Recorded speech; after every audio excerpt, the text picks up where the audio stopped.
Caros irmãos e irmãs em Cristo Jesus, segundo domingo do tempo comum que hoje celebramos, nos fala tantas vezes de mar, de barco, de barca, e nos fala tantas vezes de problemas, de naufrágios, de ondas altas, de mar revolto, de abismos, tudo isso. Mas há muito mais na Palavra de Deus no dia de hoje, como este belíssimo trecho da segunda carta de São Paulo aos Coríntios. E ela, embora seja a segunda leitura, vamos deixá-la para explicar ao final, porque ela é a conclusão de tanta barca, de tanta onda revoltada, de tanto furacão, de tanto abismo que ouvimos. Primeira leitura, ouvimos do livro de Jó, Deus respondendo a Jó: quem foi que fechou o mar nas suas comportas? É uma pergunta que nós chamamos pergunta retórica. Deus mesmo sabe que foi Ele que fechou o mar nas suas comportas, que colocou limites para o mar. Mas Ele pergunta ao homem, aqui na figura de Jó: quem foi que fez tudo isso? Quem foi que marcou o limite do mar, colocou portas e trancas e disse: até aqui chegarás e não irás além? Aqui cessa a tua arrogância, a arrogância de tuas ondas. É este Deus que criou todas as coisas, é este mesmo Deus que anda com seus discípulos e está na barca. Este mesmo Deus que na barca dos discípulos vê tudo calmamente. O evangelista Marcos nos diz: a barca em que estavam com o Senhor para passar ao outro lado do lago de Genezaré estava quase afundando, começou a encher-se de água por causa da forte ventania e as ondas que se lançavam sobre a barca. E Jesus, nas traseiras do barco, dormindo sobre um travesseiro. Os pais da igreja, desde o início, percebem o que está por trás aqui deste episódio da barca. A barca que já começa a afundar e os discípulos começam a temer. Esta barca vai cada vez mais se enchendo de água, a ponto deles gritarem: nós já estamos morrendo e tu não te importas, continua dormindo. Esta barca, dizem os grandes santos doutores, pais da igreja, é a própria igreja. A própria igreja do Senhor, que comporta dentro de si os discípulos, os apóstolos e todos nós, e que muitas vezes parece afundar. Parece afundar, e há aqueles que gritam: será que Jesus não vê que a sua barca está afundando? E então vem a resposta do Senhor: por que sois tão medrosos? Por que não tendes fé? Por que vocês ainda confiam nas suas próprias forças? Quantos que na igreja, revoltados com este ou aquele papa, este ou aquele bispo, vão dizer: a igreja do Senhor está afundando, a barca está fazendo água.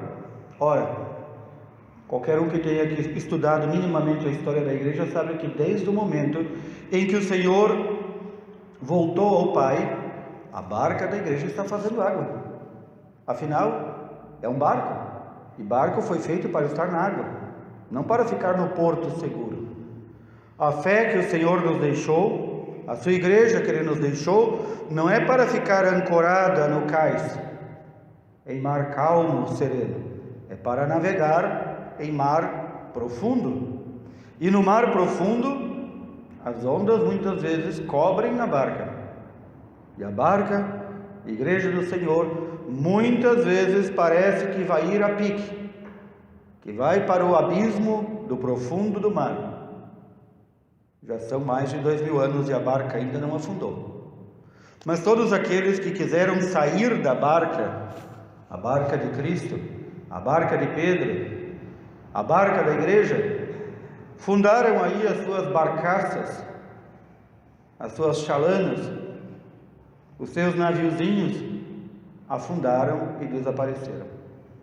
Mas aqueles que permanecem na barca do Senhor, esses podem ter a certeza.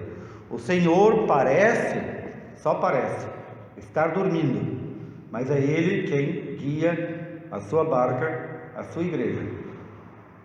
Quantas vezes ouvimos, eu mesmo pessoalmente ouvi, de irmãos sacerdotes como eu, bispos, que diziam: aqui mando eu, aqui faço do meu jeito. Mas a igreja diz de outra forma: mas aqui mando eu. Logo, logo, mais cedo ou mais tarde, o Senhor da barca faz com que esta criatura que não quer remar junto na barca saia da barca. Ou sai por bem, ou sai por mal. Portanto, o Senhor da barca é o Senhor Jesus Cristo, não somos nós. Não sou eu que sou dono da igreja nem da paróquia, não é o bispo que é dono da diocese, não é o Papa que é dono da igreja, não é tu que quer reformar o Papa que é dono da igreja, nem Senhor da igreja, nem é tu que fica aí também e não rema na barca. A barca de Pedro, na barca da igreja, há lugar para todos que querem remar juntos, mas que sabem que nenhum de nós detém o leme. Quem detém o leme é o Senhor, Senhor da nossa vida e Senhor da história. Em muitos lugares hoje, sacerdotes vão ler este Evangelho e vão aplicá-lo à vida particular de cada um. Cada um de nós pode aplicar este Evangelho à sua vida. Mas esta barca que está aqui no relato de Marcos representa a igreja. Não representa eu nem tu. Representa a igreja. Por que digo isso que muitos vão interpretar assim? Porque nós estamos vivendo numa época de emotivismo na igreja. E o emotivismo é sempre perigoso. Muitas vezes de um psicologismo barato. E aí vão dizer assim: Jesus acalma as tuas tempestades da barca da tua vida. Muito bem, pode-se dizer, mas não é isso que o Evangelho está dizendo. Quando nós nos recordamos que se nós nos conformamos à barca do Senhor, que nós permanecemos fiéis na barca do Senhor, então vem o segundo ponto, vem aquilo que nos diz São Paulo na carta aos Coríntios: aquele que se conformou a Cristo, quer dizer, tomou a mesma conformação, procurou viver como um outro Cristo, sabe que Cristo morreu por todos nós, este já não vive para si mesmo, mas vive para Cristo e vive para os outros. Aqui é uma série de, digamos assim, coisas imprecisas na nossa tradução. O amor de Cristo nos pressiona, não é isso que diz. O amor de Cristo nos impulsiona. Impulsiona, quer dizer, nos dá o empurrão. O amor de Cristo tem que ser algo que nos empurre a quê? Primeiramente a mudar, a conformar a nossa vida a Cristo. Segundo, a fazer as obras que Ele nos mandou fazer. Ele não nos pressiona. Fazer pressão é algo muito negativo, fazer pressão sobre alguém. Jesus não nos pressiona, Ele nos impulsiona, Ele nos dá aquele pontapé. E então, se nós julgamos que Cristo morreu, só Ele morreu por todos nós, então nós todos morremos em Cristo. É isso que significa o nosso batismo. Nós morremos em Cristo. e ressuscitamos com Ele, e portanto já não podemos mais viver para nós mesmos. Notem, irmãos e irmãs, que nesta fé, nesse tipo de fé que se está vivendo nos dias de hoje, as pessoas vivem para si mesmos, até mesmo dentro da igreja. Eu busco quando quero graças, bênçãos e coisas para mim. Não é isso a fé. Não é isto o amor a Cristo. Não é isto que o amor de Cristo nos ensina. Ele nos ensina a não viver mais para nós mesmos, mas para aquele que por nós morreu e ressuscitou. Assim diz São Paulo: de agora em diante não conhecemos ninguém conforme a carne. E se uma vez conhecemos Cristo segundo a carne, agora já não o conhecemos assim. O que significa isso? Conhecer Cristo segundo a carne. É este grupo majoritário nos dias de hoje que busca Cristo para suas necessidades, apenas para a carne, para a sua vida neste mundo. E então São Paulo diz: se nós no início conhecemos Cristo assim, muito que bem, mas esse tempo já passou. Agora temos que conhecer Cristo enquanto Ele quer ser conhecido. Como Ele quer ser conhecido, não segundo a carne. Não amar a Cristo porque Ele pode nos dar algo, mas amar a Cristo porque Ele morreu por nós e nos ensina a não vivermos para nós mesmos.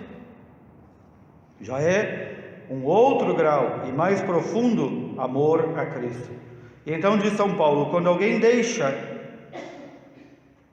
de amar a Cristo segundo a carne e o conhece segundo aquilo que Ele é, Deus e Senhor nosso, este que passou a este outro nível é uma criatura nova. O mundo velho para esta pessoa já desapareceu.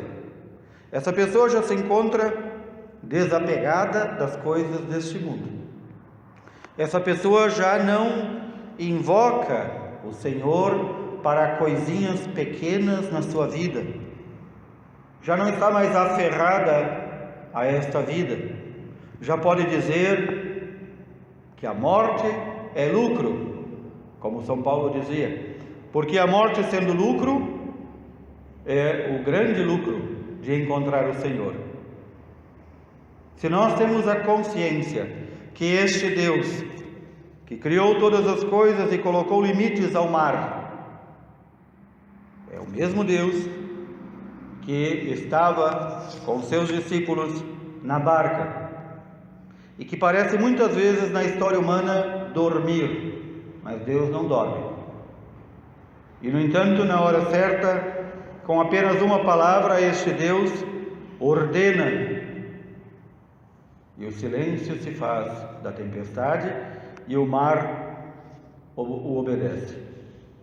Este mesmo Deus que criou todas as coisas e colocou limites até mesmo à impetuosidade do mar, este mesmo Deus que navegou com seus discípulos, é este Deus que vive conosco.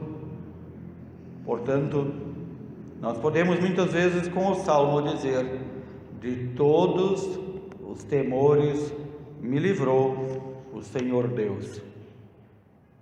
Este salmo que hoje repetimos o refrão diz: dai graças ao Senhor porque Ele é bom, porque é eterna a sua misericórdia. E então narra esta viagem ao alto mar, em que aqueles que gritam ao Senhor na sua aflição, Ele os liberta nas suas angústias. E então as tempestades, sejam na igreja, sejam na nossa vida, sejam no mundo, essas tempestades são amainadas e desaparecem no tempo do Senhor, quando o Senhor quiser. Quantas vezes durante estes quase 2 anos de pandemia ouvimos tantos rogarem ao Senhor pelo fim da peste? Quantos já não fizeram isto? Mas será que já se perguntaram por que Deus permite a peste? Não será que a humanidade precisa passar de novo pela grande escola que lá nossos antepassados bíblicos passaram? Será que nós somos tão bons que não merecemos nada disso? Ou será que, ao Senhor Deus permitir a peste, a fome, a morte, a guerra, Ele não está querendo nos educar, como um bom pai educa seus filhos? É fácil para nós, na angústia ou semi-angústia, levantar as mãos, ajoelhar-se e pedir: Senhor, acaba com a peste. Mas será que essa peste permitida pelo Senhor, notem bem, permitida pelo Senhor, o Senhor não enviou peste a ninguém, mas o Senhor permitiu. O Senhor, tudo aquilo que Ele permite, tem um sentido para a nossa vida, para o nosso aprendizado. O Senhor permitiu que o mar se encapelasse, que a barca quase afundasse, até ouvir o clamor dos discípulos: Senhor, estamos perecendo e Tu não te importas. Será que o Senhor também não precisa ouvir de nós isso? Senhor, estamos morrendo, estamos sem vida e Tu não te importas. Mas cuidado, ninguém pense que o Senhor vai passar a mão na nossa cabeça e resolver tudo magicamente. O que foi que Ele respondeu aos seus discípulos? Por que sois tão medrosos?